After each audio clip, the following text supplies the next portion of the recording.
Let's see how to turn off contacts on Instagram. So if you don't want Instagram to sync your phone contacts, you just have to head over to your Instagram and go to your profile. Now tap on the hamburger menu and go to Account Center. From here, hit on your information and permissions. Now from this page, you will find this Upload Contacts option. If this option is turned on, just simply turn this off and confirm the change.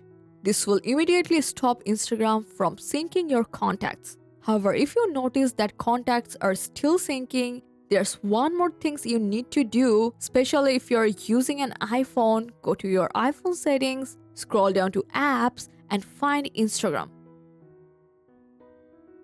Now tap on contacts, and if you can see it's set to full access, just change it to none.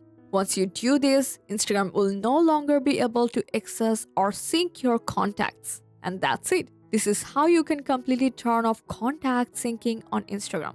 I hope this guide helped you a lot. Make a like and subscribe for more Instagram tips and tricks. Thanks for watching.